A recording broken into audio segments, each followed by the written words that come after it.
let's talk a little bit about that kind of phrase that you had said that really had stuck out to me, that paid and peaceful. What is the meaning behind that to you? Like, what does that mean for you and your business and all of that? What is the thought process kind of behind that? I think kind of as we enter this conversation, I think it's really important to mention, for me, success means one thing, but for another person, success might be a completely different goalpost. So I really want to honor that there are some artists who thrive and are happy doing everything. There are artists that do special effects, they do weddings, they do production, they do film, they literally do everything. And it blows my mind that they're so effortlessly able to juggle all of that. And I'm so happy that it works for them. So if you're an artist listening that is like, I work hard, I go to work 5 days a week, and it's what I love, I absolutely love that for you. Continue on that journey. This is just kind of where I'm at in my life, because I've had a lot of things happen in my life to change my perspective on my work-life balance. So I'm just hopeful that what I shared now will kind of help resonate with someone that might be feeling very similarly, especially in the wedding world where there is so much demanded of our emotional and physical energy in a different capacity than there would be, for film and production. I could never understand the demand that they have to, that they go through, but it's a different kind of demand for us as wedding vendors. So just kind of as like a pre-disclaimer for that. But for myself, it's always been about, I need to prove that I'm this booked, busy, constantly working hair and makeup artist, because that's where clients and my colleagues will see my value. And a couple of years ago, I got cancer and I got pretty sick. And I continued to work through that. And then when the pandemic happened, I kind of realized I was able to slow down and really peel away all of the surface layers of why I was so run down, why I was so exhausted, why I was resenting my job at times.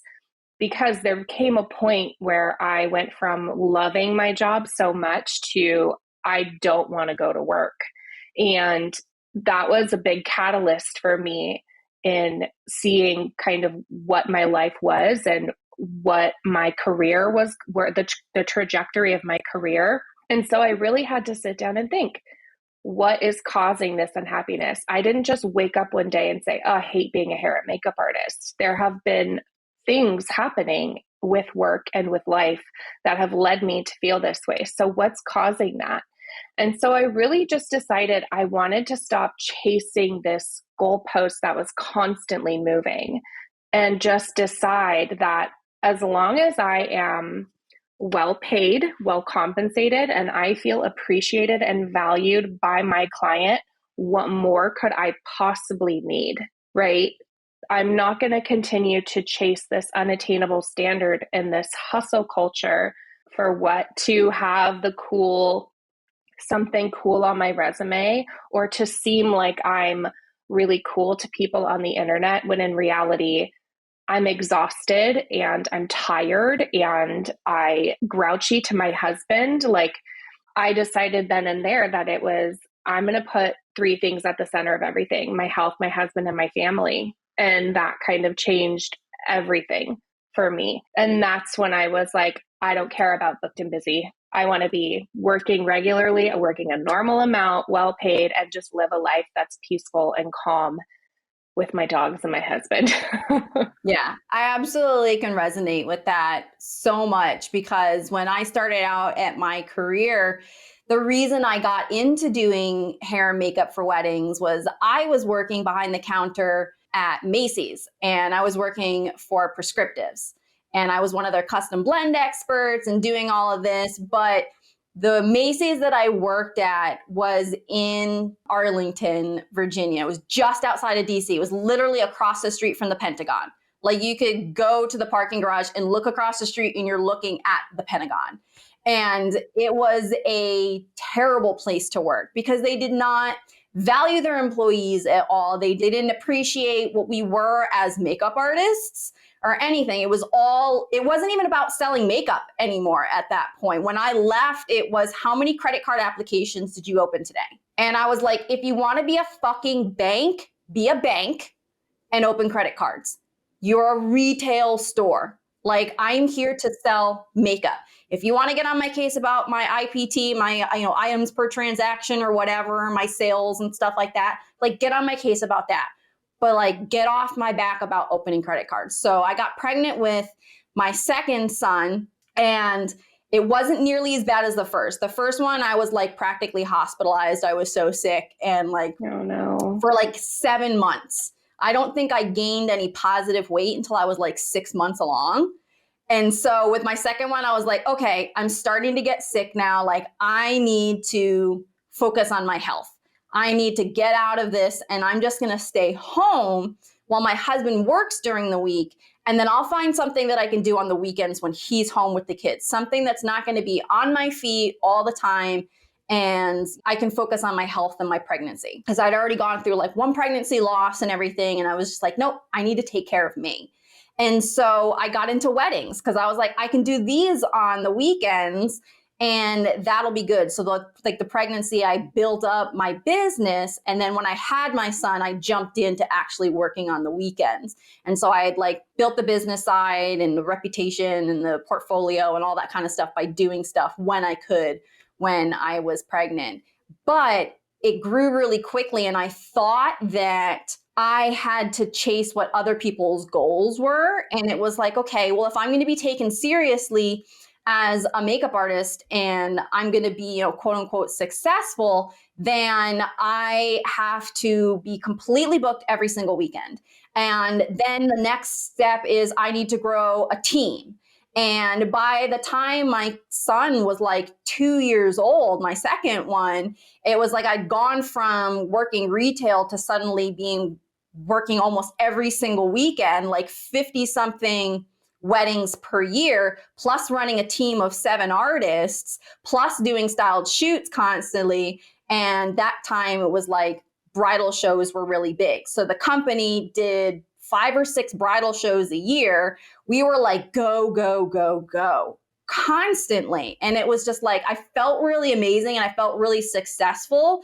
But at the same time, like, my older one was crying when it was time to put him to bed, because he was like, Mommy, I haven't seen you all day. It's like I was the work from home mom, but I was in my office all the time, because my husband worked from home too. And he was trying to work from home, but he was also watching the kids most of the time, because I was like, I'm busy building an empire here. Like, and my priorities got so flip-flopped, and it was like, no, I wanted to step away to focus on my health and to focus on my family. And instead, I turned everything upside down and went right back to focusing on the things that weren't necessarily making me happy. And I thought I felt happy. I thought I was like, I'm successful and I'm going to find this satisfaction in this success. And my husband stopped me one day and was like, we need to go to couples counseling, because we can't keep going like this. You're actually not happy. You're just so busy that you don't have time to think about the fact that you're stressed and that you're not happy. And the kids are crying at night when you tuck them in because they haven't spent any time with you today. He's like, that's the exact opposite of the reason why you went to work for yourself, so you could have all this free time and this flexibility.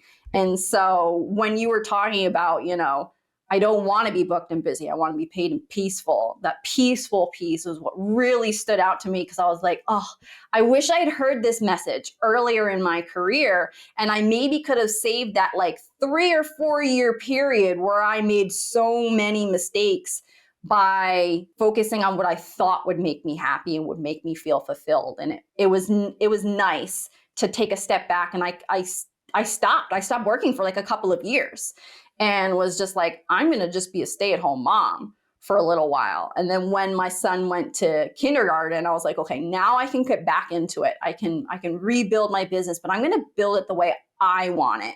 I'm going to focus on like, what are the benefits of working for myself? Why do I really want to be a stay-at-home mom? How often do I really want to work? How many weddings do I want to take a year? When I hit that threshold, I'm done.